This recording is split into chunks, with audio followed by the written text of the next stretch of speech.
Time to study YouTube channel में आप सभी का एक बार फिर से स्वागत है।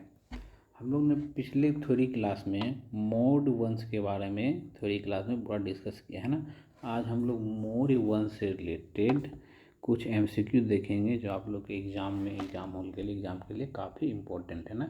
तो आज का क्वेश्चन थोड़ा ज़्यादा है तो ज़्यादा टाइम नहीं लगाते हुए स्टार्ट करते हैं हम लोग, है ना। तो पहला क्वेश्चन है, भारतीय साम्राज्य है ना, प्रथम भारतीय साम्राज्य स्थापित किसने किया था।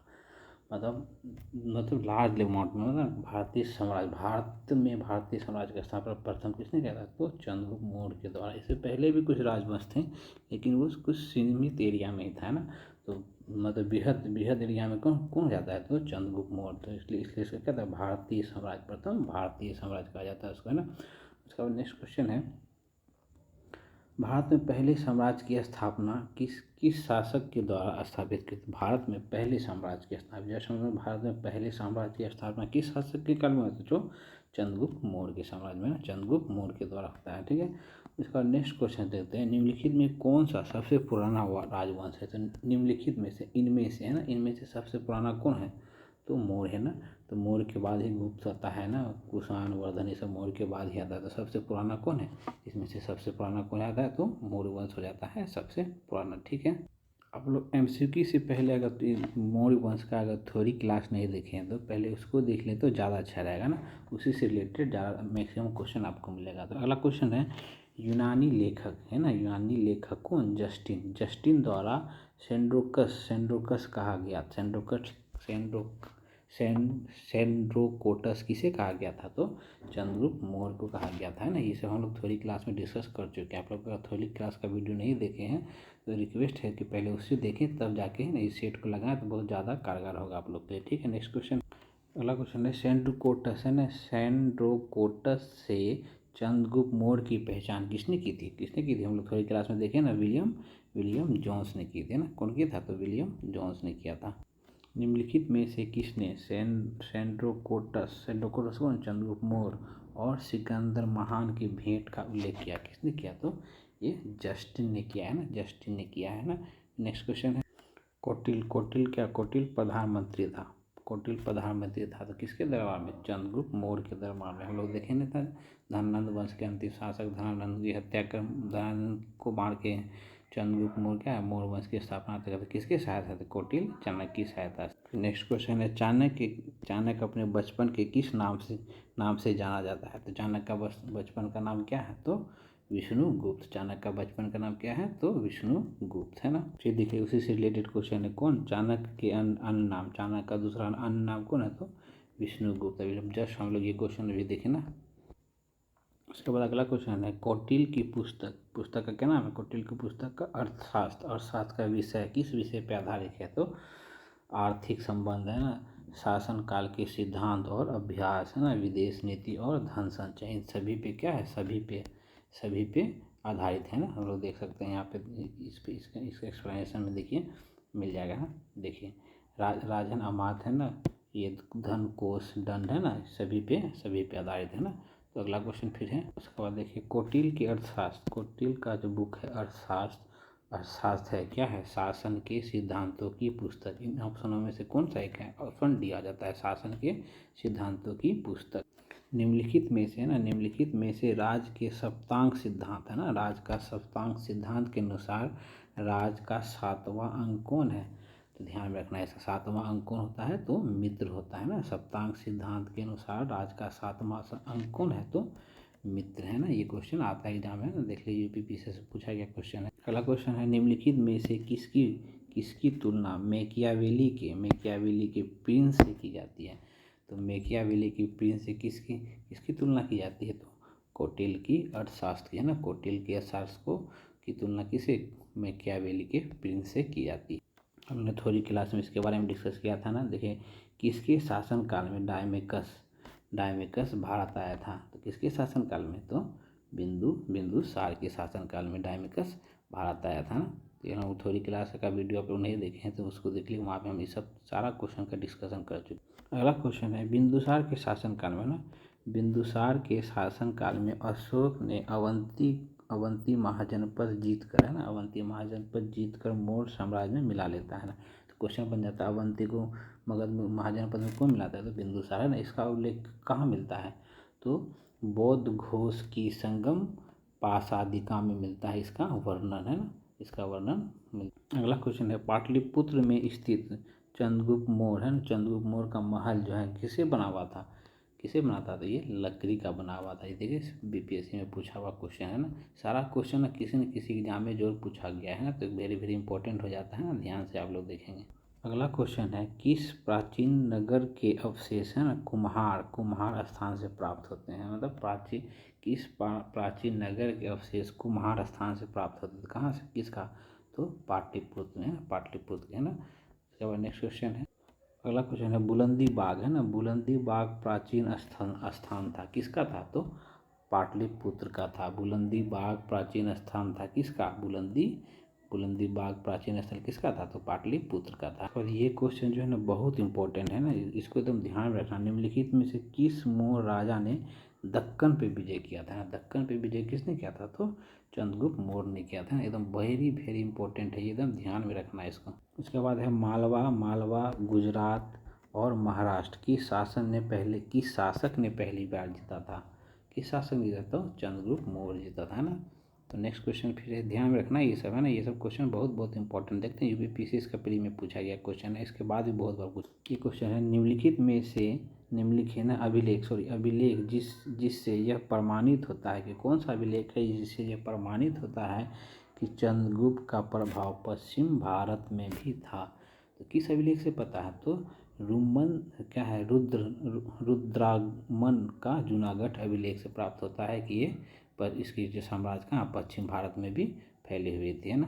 देखिए फिर उससे मिलता जुलता क्वेश्चन है गुजरात है ना, गुजरात चंद्रगुप्त मौर्य के साम्राज्य में सम्मिलित था या प्रमाणित था। देखिए ना पश्चिम भारत करके था पिछला क्वेश्चन, इसमें क्या है गुजरात तो पश्चिम भारत में ही पता है, तो क्या है रुद्रदामन का जूनागढ़ अभिलेख से प्राप्त होता है कि मौर्य वंश का साम्राज्य जो है ना पश्चिमोत्तर भारत या गुजरात में फैला हुआ था, कौन था, रुद्रदामन का जूनागढ़ अभिलेख से प्राप्त होता है।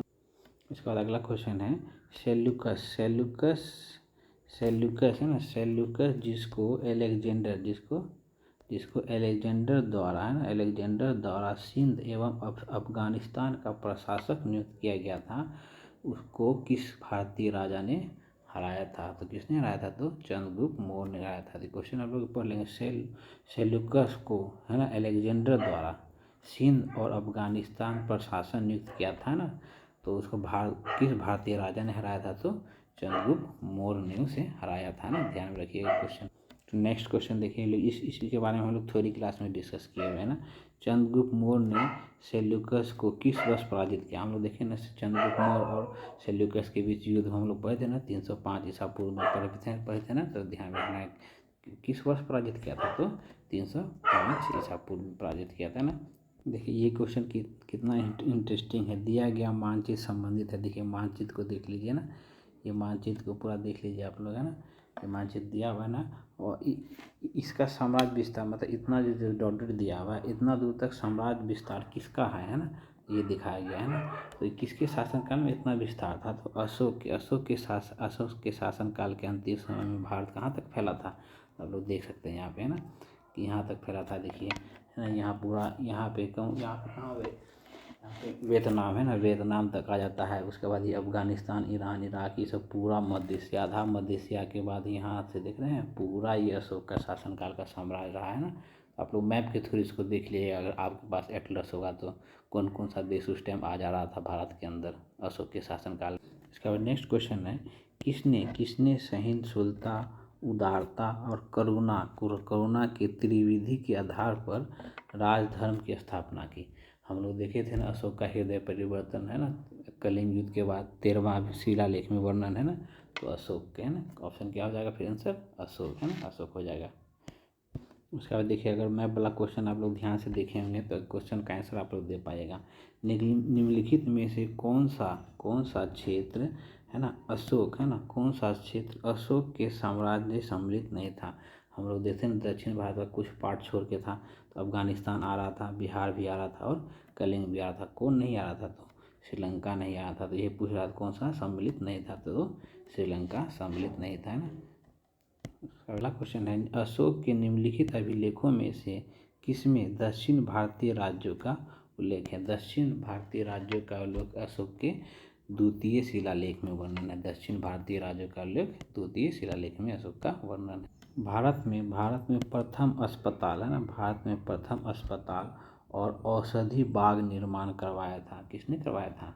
तो अशोक ने करवाया था, है ना। प्रथम अस्पताल और औषधि बाग की स्थापना किसने कराया था? तो अशोक ने कराया था। अगला क्वेश्चन है, अशोक ने बौद्ध धर्म को स्वीकार किया था। अशोक ने बौद्ध होते हुए भी हिंदू धर्म में आस्था नहीं छोड़ी थी। इसका प्रमाण किससे मिलता है? तो देवना प्रिय की उपाधि, मतलब देव का प्रिय है ना, देवना प्रिय की उपाधि से क्या प्रमाणित होता है कि अशोक बौद्ध होते हुए भी हिंदू धर्म की आस्था को नहीं छोड़ता है ना। ये इसी से किसे? देवना प्रिय की उपाधि। अगला क्वेश्चन है, निम्नलिखित में से किस स्रोत है ना, किस स्रोत में अशोक के राज्यकाल में तृतीय बौद्ध संगति, हम लोग देखें ना, तृतीय बौद्ध संगति अशोक के शासनकाल में होता है, तो उसकी जानकारी मिलती है कहाँ? दीपवंश और दिव्य वदाम में मिलती है ना। तो हम लोग देखते हैं कि अशोक का है ना, ऐसा देखते हैं, तो हम लोग देख रहे हैं ना, अशोक के राजकाल में ना पाटलिपुत्र में तृतीय बौद्ध सभा का आयोजन होता है ना, तृतीय बौद्ध सभा हुआ था। इसकी अध्यक्षता क्यों करता है? तो मोगली-पुत्र तीक्ष्ण करता है ना। अगला क्वेश्चन है फिर, अगला क्वेश्चन भी उसी से रिलेटेड है। अशोक के शासनकाल में बौद्ध सभा का जो आयोजन होता है किस जगह पे? तो पाटलिपुत्र में तृतीय बौद्ध सभा का, और मोगलीपुत्र तीक्ष्ण क्या करता है? इसका मोगलीपुत्र तीक्ष्ण क्या अध्यक्षता करता है ना।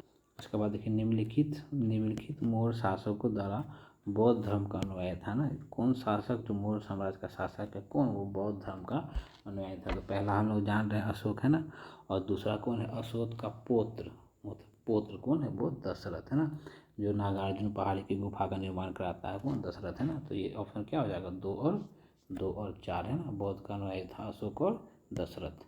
36 नंबर क्वेश्चन है, रज्जुक थे, मतलब रज्जुक किसे कहा जाता था? मौर्य शासन के अधिकारी, तो मौर्य शासन में जो अधिकारी होता था उसे क्या कहा जाता था? तो रज्जुक कहा जाता था। इसको ध्यान में रखना है। इसके बाद नेक्स्ट क्वेश्चन है, सार्थवाह किसे करते थे? तो व्यापारियों के काफिले को, है ना, व्यापारियों के काफिले को क्या कहा जाता था? सार्थवाह, है ना। ध्यान रखना है ये क्वेश्चन, है ना। निम्नलिखित में से कौन सा अधिकारी मौर्य प्रशासन का भाग नहीं था? मौर्य प्रशासन का अधिकारी का भाग नहीं था, कौन था? निम्नलिखित से कौन नहीं था? तो अग्रहारिका कौन नहीं था? तो अग्रहारिका नहीं था, बाकी ये सब था, है ना। नेक्स्ट क्वेश्चन है, अगला क्वेश्चन है, सारनाथ का स्तंभ का निर्माण किसने कराया था? सारनाथ स्तंभ का निर्माण किसने करवाया था? बताइए।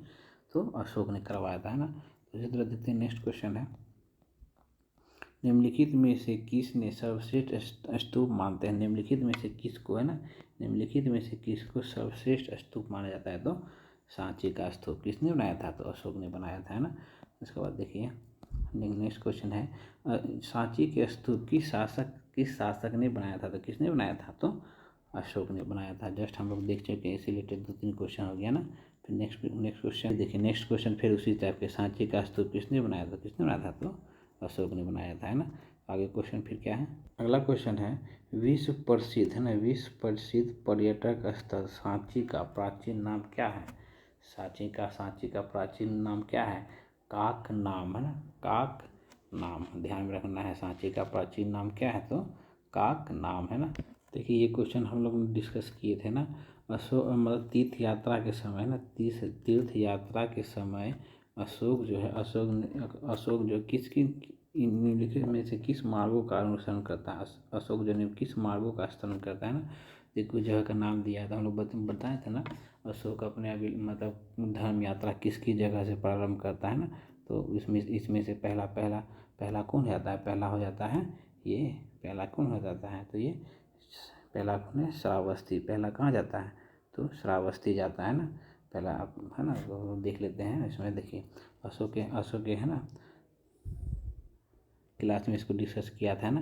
तो पहला कहाँ जाता है ना? लुम्बिनी। उसके बाद कपिलवस्तु, है ना, बोध गया, सारनाथ, कुशीनगर, श्रावस्ती। इस तरह अपना जो है ना धर्म यात्रा का क्रम है ना। ये आप लोग को ध्यान में रखना है ना। क्वेश्चन देखिए आ गया ना।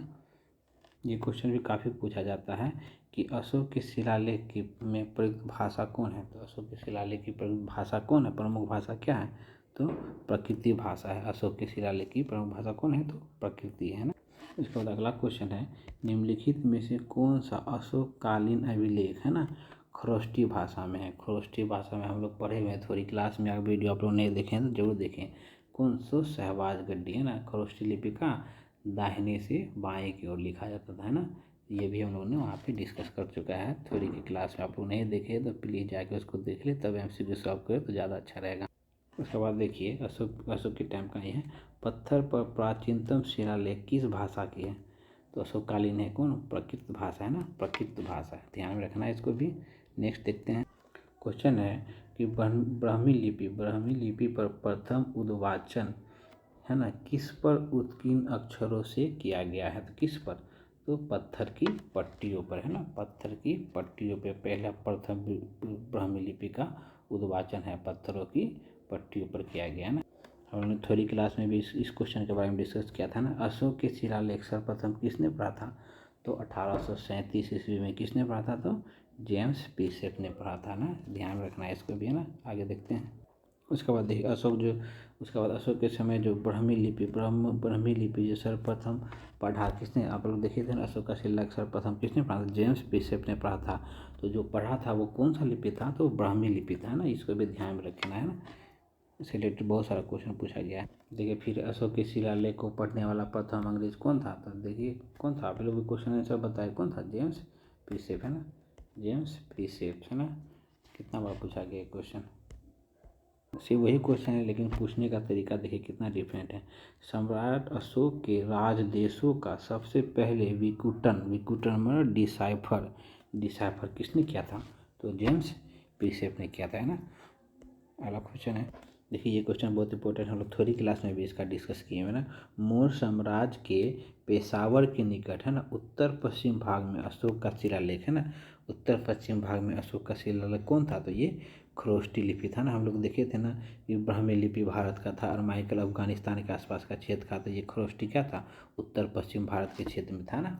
पेशावर के क्षेत्र में कौन था? खरोष्टी लिपि, है ना, जो क्या दाएं से बाएं की ओर लिखा जाता था ना। ये क्वेश्चन देख लेना, डिस्कस करते हैं। उसी से रिलेटेड एक क्वेश्चन है, वह स्थान जहाँ पे अशोक के ब्राह्मी लिपि का पता चलता है ना। तो हम लोग दो जगह था ना, अनुधारापुर, है ना, अनुधारापुर। अभी जस्ट उसके बाद हम लोग पीछे कौन देखे थे? अनुधारापुर। उसके बाद कौन था? ये पेशावर, है ना, पेशावर के पास था ना, तो ये अनुधारापुर, है ना। अगला क्वेश्चन फिर क्या है, उसके बाद ये क्वेश्चन देखिए, जस्ट हमने कहा प्राचीन भारत में निम्नलिखित में से कौन सा लिपि दाएं से बाएं की ओर है ना, दाएं से बाएं की ओर, जस्ट देखिए कौन सा बताइए आप लोग? तो खरोष्टी, है ना, खरोष्टी। आप लोग भी क्वेश्चन देने आंसर देने का कोशिश करते रहे ना बीच में। देखिए फिर उसी टाइप का क्वेश्चन, निम्नलिखित में से प्राचीन भारत में से कौन सा लिपि, है ना, दाहिने से बाएं, कौन सा बताइए? तो खरोष्टी, है ना, खरोष्टी लिपि, है ना। इसके बाद ये क्वेश्चन है, अशोक ने अपने शिलालेख में सामान्यतः जिस नाम से उल्लेखित है? अशोक ने शिलालेख में अपने नाम का उल्लेख क्या है? तो देवनाम पर लिखे, मतलब देवों का प्रिय, है ना, देवना प्रिय, है ना, ध्यान रखना, ये देवना प्रिय मतलब देवों का प्रिय, है ना। उसी से मिलता है क्वेश्चन, अब अशोक ने अपने शिलालेख में अशोक ने सामान्यतः किस नामों से जाना जाता है? तो प्रियदर्शनी, है ना, देवीय प्रिय या प्रियदर्शनी, है ना। इससे पहले जो ऑप्शन था वो देव प्रिय था, इसमें ऑप्शन क्या दिया हुआ है? देवदर्शी, है ना, ध्यान रखना है ना, जिसका अर्थ होता है कि देवों का प्रिय, है ना, देवताओं का प्रिय, है ना।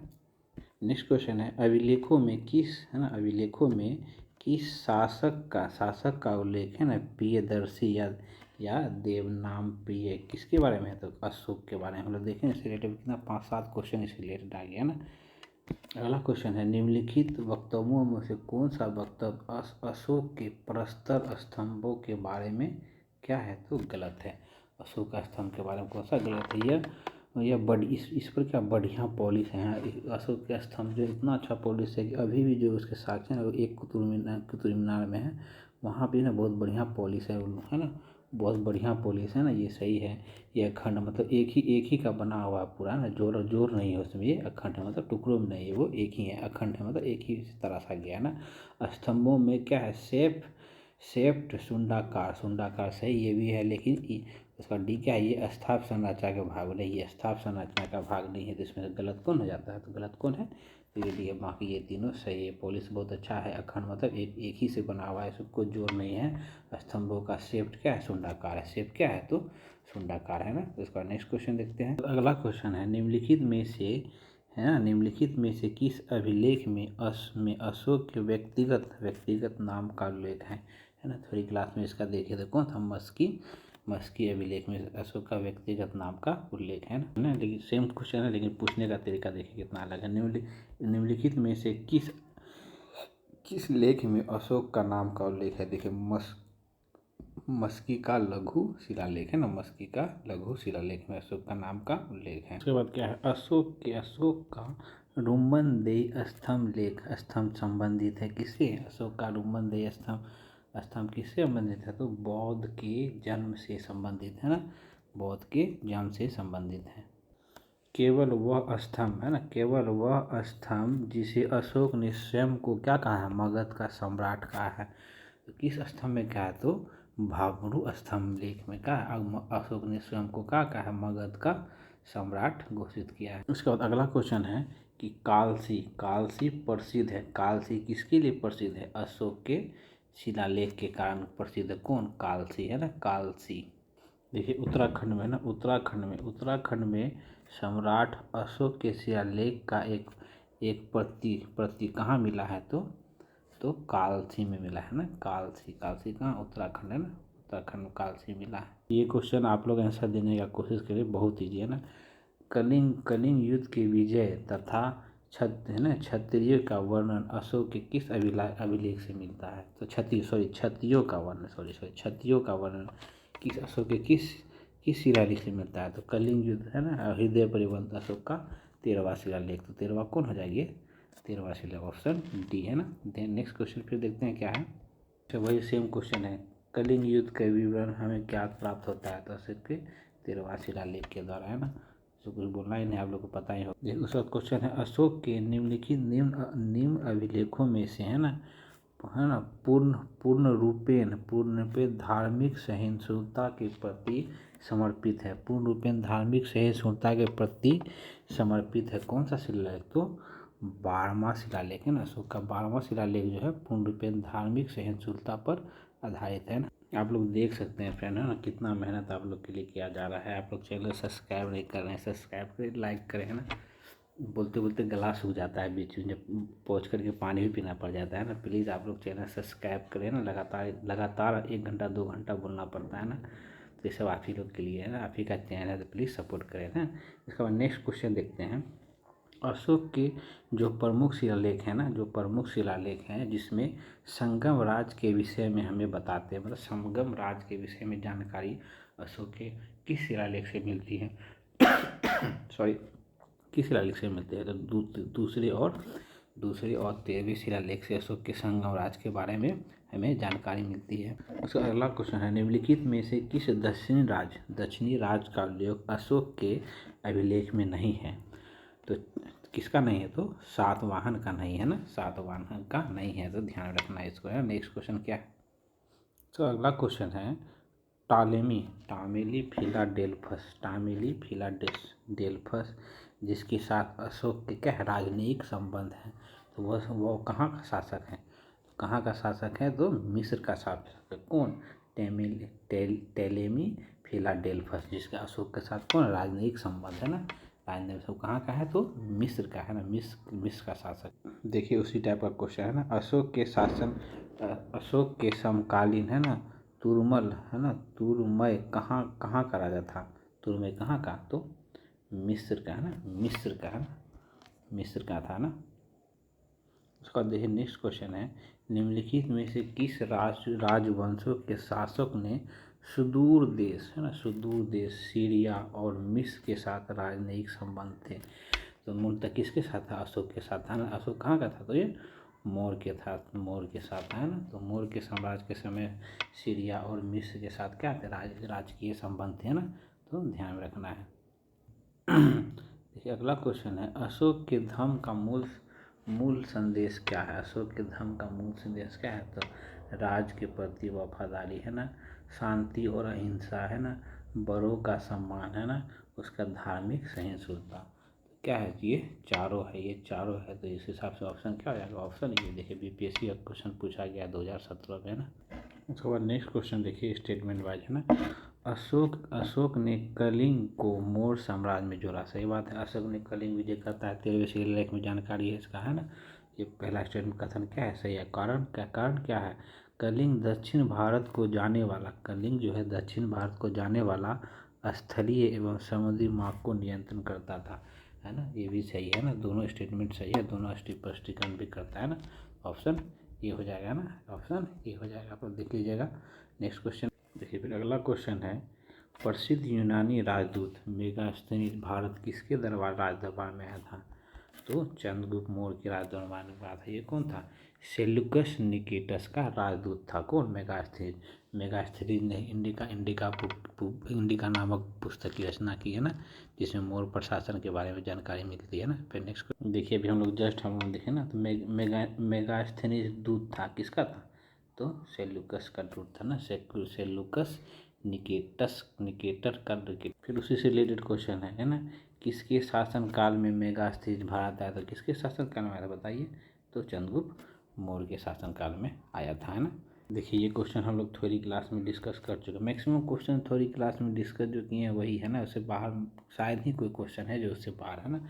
आप लोग थ्योरी क्लास को पूरा इंपॉर्टेंट रूप मान के देखिए, उसका नोट्स बनाइए और 2-3 बार वो वीडियो देख के पढ़िए, आपको एमसीक्यू सॉल्व करने में ना 1% दिक्कत नहीं होने जा रहा है, ठीक है। उसके बाद नेक्स्ट क्वेश्चन देखते हैं, मौर्य समाज को 7 वर्गों में विभाजित कर विशेष रूप का उल्लेख किसमें है, एकदम हम लोग थोड़ी क्लास में इसको पढ़ चुके हैं ना। मेगास्थनीज की इंडिका पुस्तक में मेगास्थनीज क्या है, मौर्य समाज को 7 भागों में विभाजित किया है ना, आप लोग 7 वर्गों में विभाजित कराया, किसमें, इसकी जानकारी कहाँ मिलती है, मेगास्थनीज की पुस्तक में, कौन, इंडिका। देखिए फिर उसी से रिलेटेड क्वेश्चन है, मेगास्थनीज ने भारतीय समाज को कितनी श्रेणियों में विभाजित किया था, कितनी श्रेणियों में विभाजित किया था, 7 में, है ना। किसमें जानकारी मेगास्थनीज की इंडिका बुक में मिलती। देखिए क्वेश्चन है, मौर्य काल में, है ना, मौर्य काल में टैक्स चोरी, है ना, टैक्स छुपाने या टैक्स चोरी कर कौन दंड का प्रावधान था, तो हम लोग डिस्कस किए हुए ना थोड़ी क्लास में, कौन दंड था, तो मृत्यु दंड। टैक्स चोरी करने वाले, कर चोरी करने वाले की कौन सा सजा दिया जाता था, तो मृत्यु दंड। वह स्रोत है ना, वह स्रोत जिसमें पाटलिपुत्र के प्रशासन का वर्णन मिलता है, उसमें मिलता है, तो मेगास्थनीज की इंडिका बुक में क्या मिलता है, पाटलिपुत्र के प्रशासन का वर्णन मिलता है, तो ध्यान में रखना है। तो उसी टाइप का क्वेश्चन है, लेकिन इसको घुमा के पूछते हैं, क्या निम्नलिखित में से कौन सा स्रोत, है ना, मौर्य के नगर प्रशासन का विस्तृत विवरण प्रस्तुत करता है, तो कौन करता है बताइए, मेगास्थनीज की इंडिका, है ना, मेगास्थनीज की इंडिका। ये क्वेश्चन बताने का तो जरूरत नहीं है, नहीं आप लोग जान रहे मेगास्थनीज की पुस्तक का क्या नाम है, क्या नाम बताइए, तो इंडिका, है ना, बहुत ईजी है, आप लोग तो जान ही रहे होंगे। उसके बाद देखिए इंडिका का मूल लेखक कौन है, तो जानिए, बताइए, आप ही लोग बता दीजिए इसका कौन है, तो मेगास्थनीज, है ना। फिर देखिए इंडिका का लेखक कौन है, आप लोग बताइए, इसका इंडिका के लेखक कौन है, तो मेगास्थनीज, है ना। फिर देखिए एमपीपीसीएस में पूछा गया, इंडिका का लेखक कौन है, तो बताइए, मेगास्थनीज, है ना। उसके बाद एक क्वेश्चन देखिए, बहुत इंटरेस्टिंग टाइप का क्वेश्चन है, वर्तमान में नगर पालिका प्रशासन का कार्य में, है ना, नगर पालिका प्रशासन के कार्य में मौर्य काल से जारी है, तो मौर्य काल से अब तक नगर पालिका का जो कार्य है वो कौन सा कार्य चलता आ रहा है, तो जन्म और मृत्यु का पंजीकरण, मतलब जन्म प्रमाण पत्र और मृत्यु प्रमाण पत्र का पंजीकरण, है ना, काफ़ी इंटरेस्टिंग है। कब से चला आ रहा है, मौर्य काल से ये चला आ रहा है, जो अभी के प्रेजेंट में नगर पालिका नगर निगम में भी जारी है। उसके बाद देखिए नेक्स्ट क्वेश्चन है 102 नंबर, भाग और बलि क्या थे, तो भाग और बलि क्या था, बलि हम लोग जान रहे थे ना, राजा का स्वेच्छा से दिया जाने वाला कर, और भाग क्या है, युद्ध में लूटा हुआ धन, है ना। तो ये सब क्या होगा, तो राजस्व के स्रोत, है ना, राजस्व के स्रोत हो जाएंगे। बलि क्या था, स्वेच्छा से देने वाला कर, भाग युद्ध में जो जीता हुआ क्षेत्र था, वो जीता हुआ भाग जो होता था राजस्व होता था, उसको तो क्या था, राजस्व का स्रोत होगा ये ना।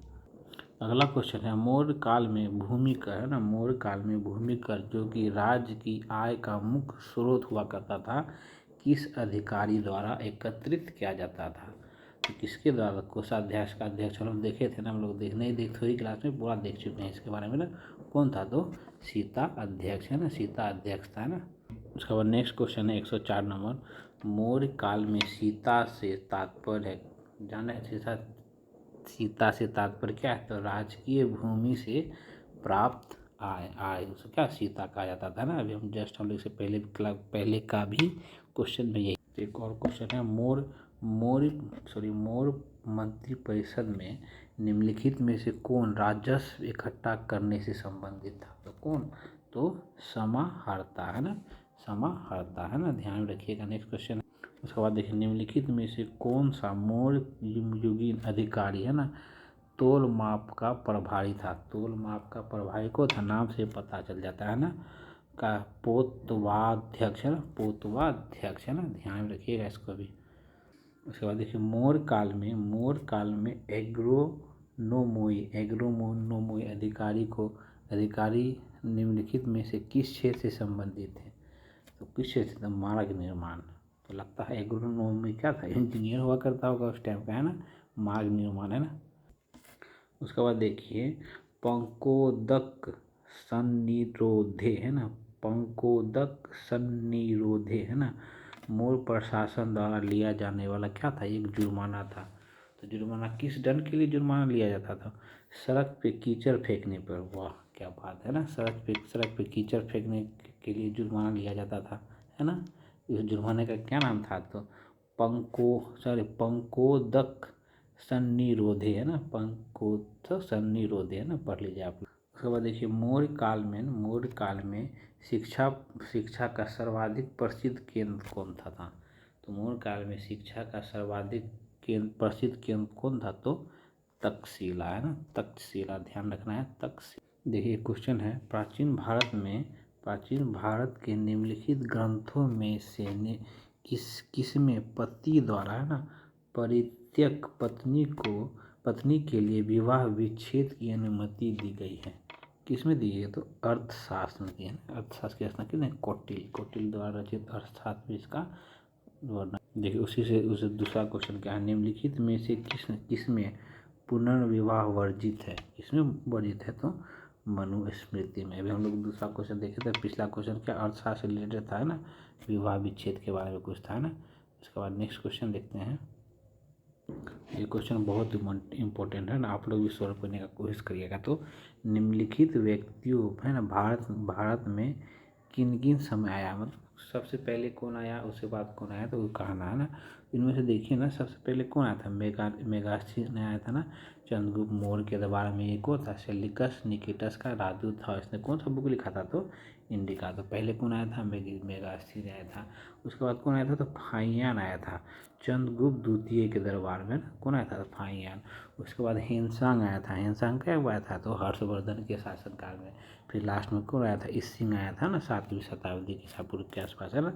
तो ये इसी 7वीं ईसा है, तो इस हिसाब से कौन पहला 3-1-4-2 है ना, 3-1-4-2, तो ऑप्शन क्या हो जाएगा, ऑप्शन बी हो जाएगा ना। नेक्स्ट क्वेश्चन फिर है, उसके बाद देखिए मिलान करने वाला क्वेश्चन है। देखिए सूची 1 सूची 2 दिया है, पहला क्या है चंद्रगुप्त, उसके बाद इसमें क्या है प्रियदर्शी दिया हुआ है ना। उसके बाद हम लोग देखते हैं क्या हो सकता है इसका आंसर, हम लोग कोशिश करते हैं ना। उसके बाद बिंदुसार, हम लोग क्वेश्चन देख समझ बिंदुसार को देख रहे थे ना, और मित्रघात कहा जाता था ना। उसके बाद अशोक को देखिए ऑप्शन ए में था ना, प्रियदर्शी कहा जा रहा था, पीछे देखे थे हम लोग, है ना। उसके बाद चाणक्य को विष्णुगुप्त कहते हैं ना, है ना, ये सब देख ले, है ना। उसके बाद अशोक को, है ना, उस हिसाब से हम लोग देख लेते हैं। लगभग सॉल्व तो कर ही चुके हैं, लेकिन डिफरेंट पेज में होने की वजह से थोड़ा दिक्कत हो रहा है ना। तो देखिए चंद्रगुप्त मौर्य है ना, चंद्रगुप्त को है ना सेंड्रोकोटस कहा गया ना, चंद्रगुप्त को सेंड्रोकोटस कहा गया, बिंदुसार को अमित्रघात कहा गया, अशोक प्रियदर्शी हो गया, और चाणक्य विष्णुगुप्त का, तो विष्णु बचपन का नाम था चाणक्य, है ना, एक अन्य नाम है ना। उसके बाद नेक्स्ट क्वेश्चन देखते हैं, नेक्स्ट क्वेश्चन क्या है, अंतिम मौर्य सम्राट कौन था, तो वेदरथ है ना, वेदरथ हम लोग थोड़ी क्लास में भी देख चुके हैं इसके बारे में, है ना। और वेदरथ की हत्या कौन कौन कर देता है, तो उसके सेनापति कौन सेनापति क्या था, पुष्यमित्र है ना, पुष्यमित्र उसकी हत्या कर देता है ना। यहाँ देखिए पुष्यमित्र क्या है, उसके सेनापति उसकी हत्या कर देता है। तो देखिए निम्नलिखित कथनों पे विचार करिए ना। तो पहला क्या है, अंतिम मौर्य शासक है ना बृहद्रथ। बृहद्रथ की हत्या उसके सेनापति पशु क्या है पुष्यमित्र शुंग कर देता है। बिल्कुल सही है, अभी हम लोग जस्ट देखे स्टेटमेंट क्या है, सही है।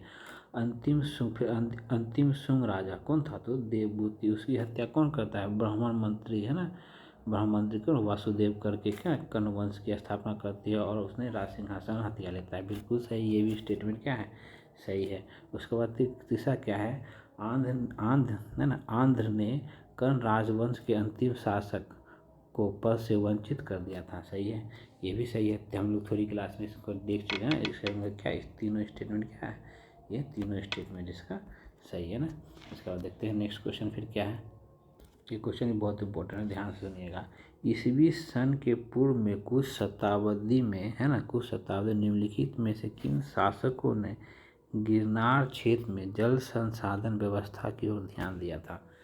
तो जल संसाधन व्यवस्था की ओर किसने ध्यान दिया था, तो चंद्रगुप्त मौर्य और अशोक ने, है ना, चंद्रगुप्त मौर्य और अशोक ने जल संसाधन व्यवस्था की ओर ध्यान दिया था। ऑप्शन क्या हो जाता है इसका, बी हो जाता है ना। उसके बाद नेक्स्ट क्वेश्चन देखिए, इसी से मिलता जुलता। उसके बाद देखिए, जल की आवश्यकताओं को ध्यान में रखते हुए किस प्रथम शासक ने गिरनार क्षेत्र में एक झील का निर्माण करवाता है, कौन करवाता है, तो चंद्रगुप्त मौर्य करवाता है। जस्ट हम लोग देखें चंद्रगुप्त मौर्य और अशोक ने जल संसाधन के है ना आवश्यकता को महत्व को समझता है ना। अगला क्वेश्चन है, निम्नलिखित में से किस अभिलेख में चंद्रगुप्त और अशोक दोनों का उल्लेख मिलता है, तो महाक्षत्रपत्र है ना, रुद्रदामन का जूनागढ़ अभिलेख में ना अशोक और चंद्रगुप्त मौर्य दोनों का उल्लेख मिलता है ना, तो ध्यान में रखना है इसको भी है ना। इसके बाद देखिए, निम्नलिखित अभिलेखों में से है ना किस में अशोक का अभिलेख भी पाया गया है, तो कौन किस में है, रुद्रदामन का जूनागढ़ अभिलेख में ना अशोक का भी अभिलेख इसमें पाया गया है ना।